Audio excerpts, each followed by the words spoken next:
ഫവാസ്, നമസ്കാരം. നമസ്കാരം. 2026 തെരഞ്ഞെടുപ്പ് കഴിഞ്ഞു. ഏറെ വിവാദങ്ങൾക്ക് ശേഷം ബഹുമാന്യനായ വി.ഡി. സതീശൻ കേരളത്തിൻ്റെ മുഖ്യമന്ത്രിയായി ചുമതലയേറ്റു. കൂടെ 20 മന്ത്രിമാരും സത്യപ്രതിജ്ഞ ചെയ്തിരിക്കുന്നു. ഇനിയുള്ള ഭരണകാലം എങ്ങനെയാണ് എന്നുള്ളത് ഞാനും ഫവാസും അടക്കമുള്ള കേരളീയർ നോക്കിക്കാണുന്നു. കഴിഞ്ഞ 10 വർഷക്കാലത്തെ ഭരണം ഇടതുപക്ഷ സർക്കാർ കേരളത്തെ ഏതാണ്ട് ഒരു 100 വർഷം പിറകോട്ടടിച്ചു എന്ന് വലതുപക്ഷക്കാരും 100 വർഷം അപ്പുറത്തേക്കുള്ള വിഭാവനങ്ങളാണ് മുഖ്യമന്ത്രി പിണറായി വിജയൻ്റെ കീഴിലുണ്ടായിരുന്ന സർക്കാർ ചെയ്തിരിക്കുന്നത്, പുരോഗമനപരമായ പ്രവർത്തനങ്ങളാണ് കാഴ്ചവെച്ചത് എന്ന് ഇടതുപക്ഷവും പറയുന്നു. അതെന്തു തന്നെയായാലും പുതിയ സർക്കാരിന് വലിയ വെല്ലുവിളി തന്നെയാണ് കാര്യങ്ങൾ മുന്നോട്ട് കൊണ്ടുപോകുക എന്നുള്ളത്. ഏതാണ്ട് 6 ലക്ഷം കോടി രൂപയുടെ കടമാണ് സംസ്ഥാനത്തിനുള്ളത്. ഖജനാവിൽ പൂച്ച പെറ്റ് കിടക്കുന്നു എന്നാണ് ഭംഗിന്തരേണ വിശേഷിപ്പിക്കുന്നത്. ഒരു പൂച്ചയല്ല, 9-ലധികം പൂച്ചകളുണ്ട് എന്നാണ് പറയുന്നത്. ഈ സാഹചര്യത്തിൽ നിത്യനിദാനത്തിന്, അതായത് പുതിയ പുതിയ പദ്ധതികൾക്ക് എവിടെ നിന്ന് എങ്ങനെ പണം കണ്ടെത്തും എന്നുള്ളതാണ് ധനമന്ത്രി കൂടിയായ മുഖ്യമന്ത്രിയുടെ ആശങ്ക. ഇതിനിടയിൽ മറ്റു ചില കാര്യങ്ങൾ കൂടി പരാമർശിക്കപ്പെടുന്നു. അതായത് ഇടതുപക്ഷ സർക്കാരിൻ്റെ കിരാത ഭരണത്തിന് കീഴിൽ യൂത്ത് കോൺഗ്രസ്സുകാരും KSUക്കാരും അടക്കമുള്ള കോൺഗ്രസിൻ്റെ പോഷക സംഘടനകളിലെ നേതാക്കന്മാരെയും പ്രവർത്തകരെയും എല്ലാം പിണറായി വിജയൻ്റെ പോലീസുകാർ അതിദയനീയമായി മർദ്ദിക്കുന്ന കാഴ്ചയാണ് കേരളം ഒരിക്കൽ കണ്ടത്. 2023 നവകേരള സദസ്സ് എന്ന് പറഞ്ഞുകൊണ്ട് സംഘടിപ്പിക്കപ്പെട്ട പരിപാടിയിൽ മുഖ്യമന്ത്രിയും കൂട്ടരും, അതായത് മുഖ്യമന്ത്രിയും 20 മന്ത്രിമാരും സഞ്ചരിച്ചിരുന്ന നവകേരള ബസ്സിന് കരിങ്കൊടി കാണിച്ച KSU പ്രവർത്തകരെയും യൂത്ത് കോൺഗ്രസ് പ്രവർത്തകരെയുമെല്ലാം അങ്ങ് കല്യാശ്ശേരി മുതൽ കന്യാകുമാരി വരെയുള്ള ജില്ലകളിൽ വെച്ച് മുഖ്യമന്ത്രിയുടെ പോലീസുകാരും DYFIക്കാരും CITUവിൻ്റെ ചില ഗുണ്ടകളും ചേർന്ന് രക്ഷാപ്രവർത്തനം എന്ന ഓമന പേരിട്ട് ചെടിച്ചട്ടി കൊണ്ടും വലിയ വലിയ മുളവടി കൊണ്ടും പോലീസിൻ്റെ ലാത്തി കൊണ്ടുമെല്ലാം അതിക്രൂരമായി മർദ്ദിക്കുന്ന കാഴ്ച നമ്മൾ വിഷ്വൽ മീഡിയയിലൂടെ കണ്ടറിഞ്ഞതാണ്. എന്നാൽ ഇതിന് പോലീസ് വകുപ്പ് മന്ത്രി കൂടിയായ മുഖ്യമന്ത്രി നൽകിയ വിശദീകരണം, ഞാൻ ആ വണ്ടിയുടെ മുൻപിൽ തന്നെ ഇരിക്കുന്നുണ്ടായിരുന്നു. ഈ ബസ്സിന് മുന്നിൽ ചാടി ആത്മാഹുതി ചെയ്യാൻ വേണ്ടി ശ്രമിച്ച ആളുകളെ രക്ഷിക്കുന്നതിന് വേണ്ടിയാണ് പോലീസുകാരും മറ്റുള്ള പാർട്ടി പ്രവർത്തകരുമെല്ലാം ശ്രമിച്ചത്.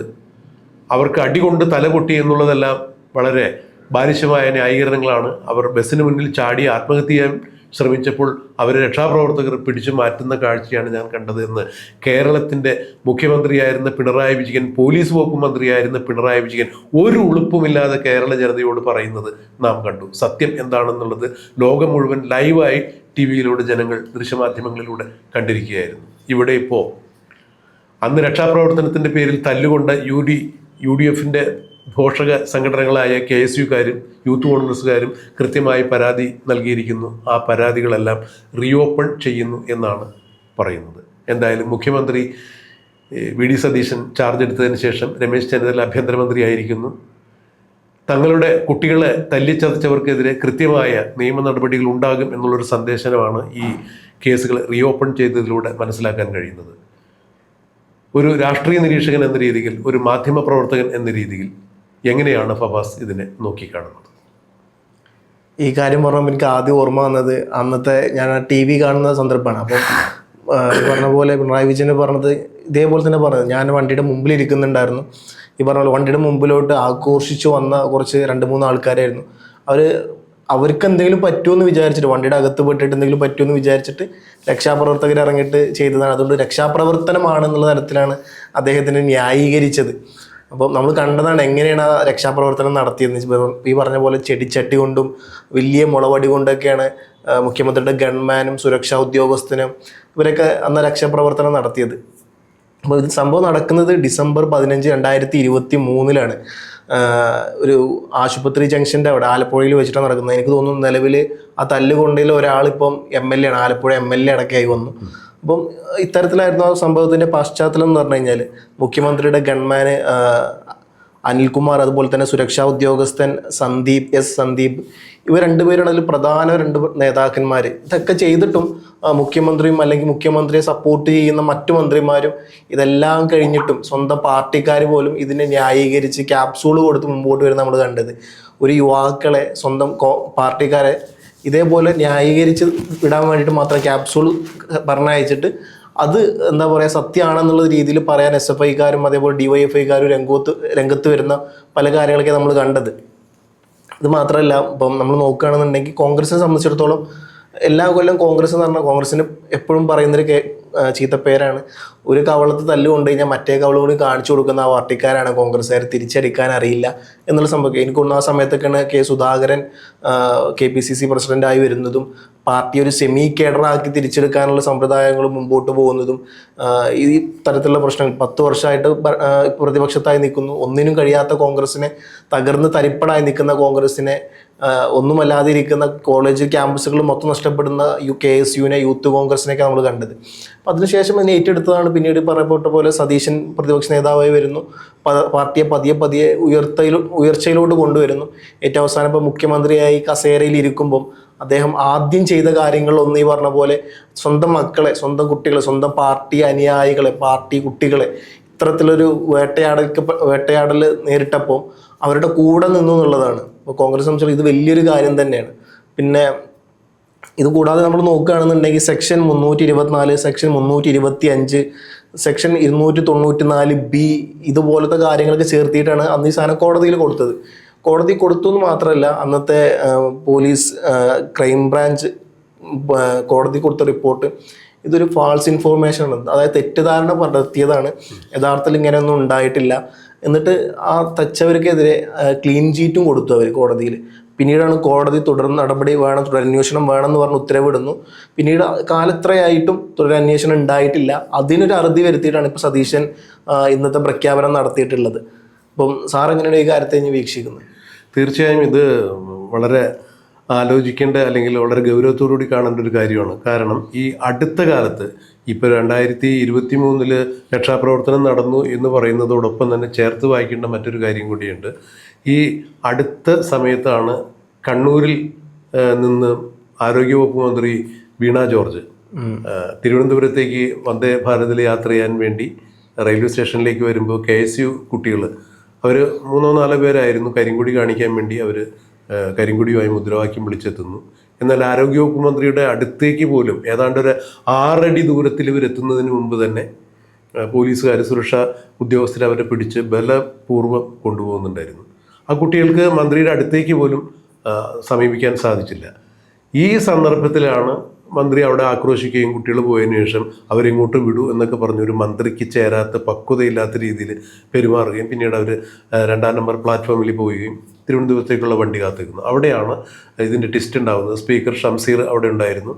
അപ്പോൾ ഈ സംഭവങ്ങളെല്ലാം ഷംസീറിനോട് ആരോഗ്യവകുപ്പ് മന്ത്രി പറയുന്നു. ഉടനെ തന്നെ ഷംസീർ മുഖ്യമന്ത്രി വിളിക്കുന്നു, മുഖ്യമന്ത്രി വീണ ജോർജുമായി സംസാരിക്കുന്നു. ഇതെല്ലാം ഒരു 10 മിനിറ്റിനുള്ളിൽ കഴിയുന്നു. വീണ ജോർജ് ഉടനെ തന്നെ അതീവ ഗുരുതരമായി കഴുത്തിന് പരിക്കേറ്റ് എന്ന് പറഞ്ഞുകൊണ്ട് കണ്ണൂർ ജില്ലാ ആശുപത്രിയിൽ പ്രവേശിപ്പിക്കപ്പെടുന്നു. മുഖ്യമന്ത്രി നിമിഷങ്ങൾക്കകം അവിടെ പാഞ്ഞെത്തുന്നു. അന്ന് അവിടെ മുഖ്യമന്ത്രി കണ്ണൂരിലൊരു പരിപാടിയിലുണ്ട്, പാഞ്ഞെത്തുന്നു. വീണ്ടും പരിയാരം മെഡിക്കൽ കോളേജിലേക്ക് വിദഗ്ധ ചികിത്സയ്ക്ക് വേണ്ടി ആരോഗ്യവകുപ്പ് മന്ത്രി മാറ്റുന്നു. കാരണം എന്താണ്? കരിങ്കൊടി വീശിയ കുട്ടികൾ ആരോഗ്യവകുപ്പ് മന്ത്രിയുടെ കഴുത്തിന് മാരകമായി പരിക്കേൽപ്പിച്ചു. ഏതോ ഒരു ആയുധം കൊണ്ട് പരിക്കേൽപ്പിച്ചു. ഈ ആയുധം കണ്ടെത്താൻ സുരക്ഷാ ഉദ്യോഗസ്ഥർക്ക് കഴിഞ്ഞില്ല. കണ്ണൂർ റെയിൽവേ സ്റ്റേഷനിലും പരിസര പ്രദേശത്തുള്ള ഒരു CCTV ദൃശ്യങ്ങളിലും, കൈരളി TV അടക്കമുള്ള മുഖ്യധാര മാധ്യമങ്ങൾ അവിടെ ഉണ്ടായിരുന്നു. അവരുടെ ദൃശ്യങ്ങളിൽ ഒന്നിൽ പോലും ഈ കുട്ടികൾ മന്ത്രിയുടെ സമീപത്തേക്ക് ചെല്ലുന്ന ദൃശ്യങ്ങളൊന്നും ഉണ്ടായിരുന്നില്ല. എന്നിട്ടും ഈ കുട്ടികളെ അകാരണമായി കേസെടുത്ത് വധശ്രമത്തിന് കേസെടുത്ത് ജയിലിലടക്കുകയുണ്ടായി. പിന്നീട് അവരെ വിട്ടയച്ചു. അപ്പോൾ ഭരണം കയ്യിലുണ്ട് എന്ന് കണക്കാക്കി രാഷ്ട്രീയ എതിരാളികളെ ഏത് വിധേനയും ഉന്മൂലനം ചെയ്യുക, ഇല്ലാതാക്കുക എന്നുള്ള ഒരു രീതി തന്നെയാണ് പിണറായി വിജയൻ സർക്കാർ അനുവർത്തിച്ചു പോന്നിരുന്നത്. ഒന്ന് ഓർക്കണം, കുറച്ചുകൂടി നമ്മൾ പുറകിലേക്ക് പോവുകയാണെങ്കിൽ ഒഞ്ചിയത്ത് TP ചന്ദ്രശേഖരൻ്റെ വധം നമുക്ക് മുന്നിൽ ഇപ്പോഴും നിൽക്കുന്നൊരു വിഷയം തന്നെയാണ്. അതായത് മാതൃസംഘടനയായ CPM നിന്ന് തെറ്റിപ്പിരിഞ്ഞ് അതിലിനി ഒരു കാരണവശാലും ആ ആദർശമായി ചേർന്ന് പോകാൻ കഴിയില്ല എന്ന് വന്നു കഴിഞ്ഞപ്പോൾ RMP എന്ന് പറഞ്ഞ പുതിയൊരു സംഘടന ഉണ്ടാക്കി TP ചന്ദ്രശേഖരൻ ഏതാണ്ട് 25,000-ഓളം വരുന്ന അണികളുമായി CPM വിട്ടുപോകുന്നു. ഇത് CPM-നെ ചൊടിപ്പിക്കുന്നു. പിന്നീട് നടന്ന സംഭവങ്ങൾ അറിയാലോ ഫവാസിനെ. ഒരു 52 വയസ്സുകാരനെ 51 വെട്ട് ഇല്ലാണ്ടാക്കുന്നു. കല്ലിലടിച്ച പൂക്കല പോലെ നിന്റെ തല ചിന്നിച്ചിതറിക്കും എന്നാണ് ഒരു CPM നേതാവ് ചന്ദ്രശേഖരൻ കൊല്ലപ്പെടുന്നതിന് ഒരാഴ്ച മുമ്പ് അവിടെ വടകരയിൽ ഒഞ്ചിയത്ത് പ്രസംഗിച്ചത്. ആ പ്രസംഗം അന്വർത്ഥമാക്കുന്ന രീതിയിലായിരുന്നു. മലയാള ഭാഷയ്ക്ക് 51 അക്ഷരമാണ് എന്നുള്ളതാണ് നമ്മൾ മനസ്സിലാക്കുന്നത്, സ്വരാക്ഷരങ്ങളും വ്യഞ്ജനാക്ഷരങ്ങളും ഉൾപ്പെടെ. അതുപോലെ 51 വെട്ട് വെട്ടി ഒരു മനുഷ്യനെ അതിമൃഗീയമായി കൊല്ല എന്ന് പറഞ്ഞിട്ടുണ്ടെങ്കിൽ അവിടെ ടി.പി. ചന്ദ്രശേഖരനെ അല്ല വധിച്ചത്, മലയാളത്തിൻ്റെ മനസാക്ഷിയെയാണ് കൊന്നുകളഞ്ഞത്. അപ്പോൾ ഇതുപോലെ രാഷ്ട്രീയപരമായി എതിർക്കുന്ന ആളുകൾ ആദർശത്തെ ആദർശം കൊണ്ട് എതിർക്കാൻ കഴിയാതെ ഒരാളെ ഭൗതികമായി തന്നെ ഇല്ലാതാക്കുന്ന CPM-ൻ്റെ അതിക്രൂരമായ ഒരു രാഷ്ട്രീയ മുഖമാണ് അന്ന് കണ്ണൂരിൽ നമ്മൾ കണ്ടത്. ഇത് തന്നെയാണ് നവകേരള സദസ്സിലേക്ക് പ്രതിഷേധവുമായി പാഞ്ഞെടുത്ത ഈ കുട്ടികളുടെ നേരെ ഉണ്ടായത്. ഒന്നോർക്കണം, എന്നൊക്കെ ഇടതുപക്ഷ വിരുദ്ധ സർക്കാർ അധികാരത്തിൽ വന്നിട്ടുണ്ടോ അന്നൊക്കെ DYFIക്കാർ SFIക്കാർ ഉൾപ്പെടെയുള്ള ആളുകൾ നടത്തിയിരുന്ന സമരമുറകളാണ് കരിങ്കൊടി പ്രതിഷേധങ്ങൾ. നമ്മുടെ ജനാധിപത്യത്തിൽ അതിന് സ്വാതന്ത്ര്യമുണ്ട്, അത്തരം സമരമുറകൾക്ക് നമുക്ക് അനുവാദമുണ്ട്. ഇത് തന്നെയാണ് ഈ കുട്ടികൾ ചെയ്തത്. എന്നാൽ അത് വലതുപക്ഷക്കാർ ചെയ്യുമ്പോൾ അത് അക്രമാസക്തമാണ് എന്ന് പറഞ്ഞ് അവരെ അടിച്ചൊതുക്കുന്ന കാഴ്ചയാണ് കാണാൻ കഴിയുന്നത്. മൺമറഞ്ഞ കേരളത്തിലെ ഏറ്റവും ജനകീയ മുഖ്യമന്ത്രിയായിരുന്നു ഉമ്മൻചാണ്ടി ഒരിക്കൽ കണ്ണൂരിൽ ഒരു പരിപാടിക്ക് എത്തുമ്പോൾ അദ്ദേഹത്തെ കല്ലുവലിച്ചെറിഞ്ഞ് അദ്ദേഹം തലമുട്ടിയ കാര്യങ്ങളെല്ലാം ഫവാസ് ഓർക്കുന്നുണ്ടാവണം. അപ്പം അത്രത്തോളം തങ്ങളുടെ നാട്ടിൽ വരെ വന്നു കഴിഞ്ഞാൽ മുഖ്യമന്ത്രിക്ക് വരെ രക്ഷയില്ല എന്ന സന്ദേശമാണ് കണ്ണൂരിലെ ഇടതുപക്ഷ പ്രസ്ഥാനക്കാർ നൽകുന്നത്. കണ്ണൂരിൽ നിന്ന് വരുന്ന മുഖ്യമന്ത്രി പിണറായി വിജയൻ പോലീസ് വകുപ്പ് മന്ത്രിയായിരുന്നപ്പോൾ തൻ്റെ രാഷ്ട്രീയ ആദർശങ്ങൾക്ക് നിരക്കാത്ത രീതിയിൽ, അതിന് വിരുദ്ധമായ രീതിയിൽ ആരൊക്കെ എന്തൊക്കെ പറഞ്ഞ് തെരുവിൽ സമരം നടത്തിയാലും അവരെയെല്ലാം ആദർശം കൊണ്ട് നേരിടാൻ സാധിക്കാത്തത് കൊണ്ടായി തന്നെയായിരിക്കണം പിണറായി വിജയൻ പോലീസിനെ ഉപയോഗിച്ച് അല്ലെങ്കിൽ പാർട്ടി ഗുണ്ടകളെ ഉപയോഗിച്ച് അടിച്ചൊതുക്കുന്ന കാഴ്ച നമ്മൾ കണ്ടത്. ഇത് തന്നെയാണ് നേരത്തെ നമ്മൾ പറഞ്ഞ നവകേരള സദസ്സിന് കരിക്കുടി കാണിച്ച KSUക്കാർക്കും യൂത്ത് കോൺഗ്രസ്സുകാർക്കും ഉണ്ടായത്. ഇതേ അനുഭവം തന്നെയാണ് വീണ ജോർജിൻ്റെ കാര്യത്തിൽ കണ്ണൂർ റെയിൽവേ സ്റ്റേഷനും എല്ലാം ഉണ്ടായത്. ഈ ഒരു രാഷ്ട്രീയ സമീപനത്തിൽ നിന്നും, അതായത് രാഷ്ട്രീയ എതിരാളികളെ ആദർശം കൊണ്ട് എതിർക്കുക അല്ലെങ്കിൽ അതുകൊണ്ട് നേരിടുക എന്നുള്ളതിന് പകരം കായികമായി നേരിടുകയും ഇല്ലാതെയാക്കുകയും ചെയ്യുന്ന ഉന്മൂല രാഷ്ട്രീയത്തിൻ്റെ വക്താവായി പിണറായി വിജയൻ അറിയപ്പെടാൻ തുടങ്ങിയതോടുകൂടി തന്നെയാണ് കേരള രാഷ്ട്രീയത്തിൻ്റെ സമാധാനാന്തരീക്ഷം പോയത്. ഇപ്പോഴും ടി.പി. ചന്ദ്രശേഖരൻ്റെ വിധവ MLA ആണ്. ഈ കുറിയും അവർ തിരഞ്ഞെടുക്കപ്പെട്ടിട്ടുണ്ട്, KK രമ. ഇത് കേരള രാഷ്ട്രീയ ചരിത്രത്തിലെ ഒരു ഗതികേട് തന്നെയാണ് എന്ന് പറയാം. കേരള രാഷ്ട്രീയത്തിലെ ആദ്യത്തെ രാഷ്ട്രീയ കൊലപാതകമായ വാടിക്കൽ രാമകൃഷ്ണൻ മുതൽ ഇങ്ങനെ ഫസൽ വധം വരെ ഉള്ള കേസുകൾ നമ്മുടെ ഓർമ്മയിലുണ്ട്. അതിലെല്ലാത്തിലും നിശബ്ദമായി നമ്മൾ പരിശോധിച്ചു കഴിഞ്ഞാൽ കൃത്യമായി കണ്ടെത്താൻ സാധിക്കുന്ന സാന്നിധ്യം CPM-കാരുടെ തന്നെയാണ്.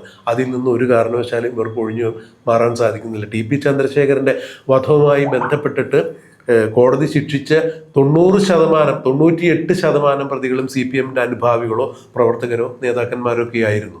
അത് വാടക കൊലയാളിയായി കൊടിസുനിയെ പോലെ 1-2 പേര് മാത്രമേ ഉണ്ടായിരുന്നുള്ളൂ. ഈ ഒരു പശ്ചാത്തലം പരിശോധിക്കുമ്പോൾ CPM ഇപ്പോഴും ആ ഒരു അക്രമ രാഷ്ട്രീയത്തിൻ്റെ പാതയിലാണ് പോയിക്കൊണ്ടിരിക്കുന്നത്. ഈ അക്രമ രാഷ്ട്രീയത്തിന് ഇരയായി തീർന്ന എൻ്റെ കുട്ടികൾ, അങ്ങനെ തന്നെയാണ് VD സതീശൻ വിശേഷിപ്പിച്ചിരുന്നത്, എൻ്റെ കുട്ടികളാണ് അവർ. ആ കുട്ടികളെ അകാരണമായി പീഡിപ്പിച്ചവരെ, ദ്രോഹിച്ചവരെ ഒരു കാരണവശാലും വെറുതെ വിട്ടില്ല എന്ന് പറയുന്ന തരത്തിലുള്ള ഒരു സന്ദേശം തന്നെയാണ് ഇപ്പോൾ ഈ കേസുകൾ റീഓപ്പൺ ചെയ്യുന്നതിലൂടെ വരുന്നത്. എന്തായാലും ഏത് രാഷ്ട്രീയ കക്ഷികളാവട്ടെ, അക്രമ രാഷ്ട്രീയത്തെ ഒരു കാരണവശാലും നമുക്ക് അനുകൂലിക്കാൻ സാധിക്കില്ല. ഒരു സർക്കാർ ഭരണം കഴിഞ്ഞു, അടുത്ത സർക്കാർ മാറി വരുമ്പോൾ വൈരാഗ്യ നടപടികളുടെ ഭാഗമായി ഏതെങ്കിലും കേസുകൾ കുത്തിപ്പൊക്കുക എന്ന് പറഞ്ഞ അത്തരം കാര്യങ്ങളോടും അത്തരം സമീപനങ്ങളോടും നമുക്ക് യോജിക്കാൻ സാധിക്കില്ല. എന്നാൽ നീതി കിട്ടാതെ മാറ്റിവെക്കപ്പെട്ട കേസുകൾ, എഴുതിത്തള്ളപ്പെട്ട കേസുകൾ പുനഃപരിശോധിപ്പിക്കേണ്ടത് തന്നെയാണ് എന്നാണ് എൻ്റെ ഒരു അഭിപ്രായം. ഇതിലിപ്പോൾ ഞാൻ ആലോചിക്കുന്നൊരു കാര്യം, ഈ പറഞ്ഞ പോലെ നമുക്ക് 2 വശത്ത് 2 മുഖ്യമന്ത്രിമാരെ, ഒന്നീ പറഞ്ഞ പോലെ പ്രതികാര നടപടിയായി മുമ്പോട്ട് പോയ പിണറായി വിജയൻ എന്ന് പറഞ്ഞ പോലെ ചട്ടിയെടുത്ത് തലക്ക് തല്ലുന്നു, മുളവടി കൊണ്ട് തലക്കടിക്കുന്നു, ഇങ്ങനത്തെ ഒരു നേതാവ് ഒരു വശത്ത്. മറുവശത്ത് ഉമ്മൻചാണ്ടി എന്ന് പറഞ്ഞൊരു നേതാവ്. അപ്പം സാറ് പറഞ്ഞപ്പോൾ എനിക്ക് കാര്യം ഓർമ്മ വന്നു. ഉമ്മൻചാണ്ടിയുടെ തലയിലോട്ട് അന്ന് കാറിൽ യാത്ര ചെയ്യുമ്പോഴാണ് SFIക്കാരും DYFIക്കാരും കൂടിയ ഒരു സംഘം കല്ലെറിയുന്നത്. അപ്പോൾ തട്ടി ചോര വരുന്നു. ചോര വന്നതിന് ശേഷം ഇത് വലിയ തരത്തിലുള്ള ഇഷ്യൂ ആവുന്നു. കാരണം മുഖ്യമന്ത്രിയുടെ സുരക്ഷാ വീഴ്ചകളെല്ലാം ലംഘിച്ചുകൊണ്ട് ഇത്തരത്തിലൊരു ആക്രമണം മുഖ്യമന്ത്രിക്ക് നേരെ ഉണ്ടാവുന്നു. ഇത് വലിയ തരത്തിലോട്ട് കേസ് പോകേണ്ടതാണ്. എന്താ പറയുക, മർദ്ദനവും കൊലപാതക കേസും ഇതൊക്കെ എടുത്ത് മുമ്പോട്ട് വരേണ്ടതാണ്. ആ സമയത്ത് ഉമ്മൻചാണ്ടി പറഞ്ഞൊരു കാര്യമുണ്ട്, അവരൊക്കെ യുവാക്കളാണ്, നാളെയുടെ വാഗ്ദാനങ്ങളാണ്, അവരുടെ ലൈഫ് വെച്ചിങ്ങാണ്ട് കളിക്കാൻ പാടില്ല. ഇന്നത്തെ ഒരു ചോരത്തുളപ്പിൻ്റെ കാര്യം കൊണ്ട് അവർ ചെയ്തതായിരിക്കും. അവർക്ക് അവരുടെ വീട്ടിൽ അച്ഛനുണ്ട്, അമ്മയുണ്ട്, ഇവർ അധ്വാനിച്ചുണ്ടാക്കുന്ന പൈസക്ക് വേണം അവർക്ക് ജീവിക്കാൻ. അപ്പം ഞാൻ കാരണം ആ കുട്ടികളുടെ ജീവിതം ഇല്ലാണ്ടാവാൻ പാടില്ല. ആ കുട്ടികൾക്ക് യാതൊരുവിധ കേസും ആ കുട്ടികൾക്കെതിരെ എടുക്കാൻ പാടില്ല എന്ന് പറഞ്ഞ നേതാവാണ് ഉമ്മൻചാണ്ടി. പിന്നീട് ആ കല്ല് വലിച്ചെറിഞ്ഞ ആള് ഉമ്മൻചാണ്ടിയെ വന്ന് കാണുകയും അദ്ദേഹം മരണാസനായി കിടക്കുന്ന സമയത്ത് ഉമ്മൻചാണ്ടി അടുത്ത് പോലും മാപ്പ് പറയുന്ന സന്ദർഭം നമ്മൾ കണ്ടതാണ്. അപ്പൊ ഇത്തരത്തിൽ വളരെ വ്യക്തമായ ഒരു കാഴ്ച നമുക്കുണ്ട് എങ്ങനെയായിരിക്കണം ഒരു പച്ച മനുഷ്യൻ എന്നുള്ളത്, മനുഷ്യനെ മനുഷ്യനായി കാണാൻ പറ്റുന്ന. ഒന്നുകൂടി ഒന്ന് ഇടപെട്ട് പറഞ്ഞോട്ടെ. അതായത് ഈ സമയത്ത് ഉമ്മൻചാണ്ടിക്ക് കല്ലേറുള്ള സമയത്ത് പന്ന്യൻ രവീന്ദ്രൻ CPIയുടെ നേതാവായിരുന്നു. അന്ന് അദ്ദേഹം ഉൾപ്പെടെയുള്ള ചില ആളുകൾ ആലപ്പുഴയിൽ ചില പരിപാടിയിൽ പങ്കെടുക്കുന്നു.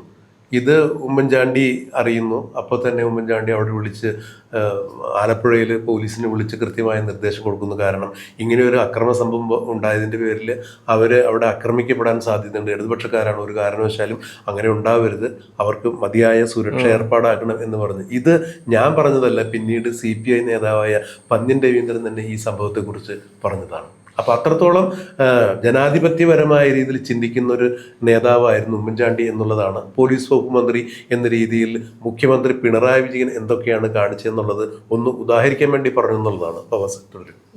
ഞാനിപ്പോൾ ഈ കാര്യം പറഞ്ഞത് എങ്ങനെയായിരിക്കണം ഒരു മുഖ്യമന്ത്രി എന്നുള്ളത് നമുക്ക് ഒരു നേർക്കാഴ്ചയായിരുന്നു. ഇത് 2 മുഖ്യമന്ത്രിക്കാരെ ചെറിയ രണ്ട് കാര്യം മാത്രം പറഞ്ഞു എന്നേ ഉള്ളൂ, ഒരു ഉദാഹരണ സഹിതം. അപ്പോൾ ഇത്തരത്തിലുള്ള വലിയ എന്താ പറയുക, നേരിട്ട പാർട്ടിക്കാരാണ് ഈ പറഞ്ഞ പോലെ കോൺഗ്രസ്സുകാർ. അപ്പം എന്തായാലും അതിനൊരു ശമനം ഉണ്ടാവും എന്ന് വിചാരിക്കുന്നു. ഇനി വരും കാലത്ത് എന്തായാലും CPM നമുക്കറിയാം ഇനി പ്രതിപക്ഷം അവരാണ്, വലിയ തരത്തിലുള്ള ആക്രമണവും കാര്യങ്ങളൊക്കെ ഉണ്ടാകും. പക്ഷെ ഈ പറഞ്ഞ പോലെ അന്ന് ഉമ്മൻചാണ്ടി കാണിച്ചു തന്ന അതേ പാത വീണ്ടും സതീശനും അല്ലെങ്കിൽ മറ്റു കോൺഗ്രസ് അനുയായികളും സ്വീകരിച്ചു വരട്ടെ. കേരളത്തിൽ സമരം വേണം, തെറ്റ് ചെയ്ത നേർവഴിയിലോട്ട് കടത്തേണ്ടത് പ്രതിപക്ഷത്തിൻ്റെ കടമയാണ്. കാരണം ഷാഡോ മിനിസ്റ്ററാണ് ഈ പറഞ്ഞ പോലെ പ്രതിപക്ഷ നേതാവ് എന്ന് പറഞ്ഞു കഴിഞ്ഞാൽ. മുഖ്യമന്ത്രി എന്തെങ്കിലും തലത്തിൽ തെറ്റ് ചെയ്ത് കഴിഞ്ഞാൽ മുഖ്യമന്ത്രി നേർപാതയിലോട്ട് ചലിപ്പിക്കാനുള്ള ഏറ്റവും വലിയ ഉത്തരവാദിത്തമുള്ള നേതാവാണ് പ്രതിപക്ഷ നേതാവ്. അപ്പോൾ അത്തരത്തിൽ നിലവിലെ പ്രതിപക്ഷ നേതാവായ പിണറായി വിജയന് സാധിക്കട്ടെ എന്നും ഇത്തരത്തിലുള്ള ആക്രമണങ്ങൾക്ക് യഥാർത്ഥ തരത്തിലുള്ള നീതികൾ ലഭിക്കട്ടെ എന്നും ആശംസിച്ചുകൊണ്ട് നമുക്ക് എന്തായാലും നിർത്താം.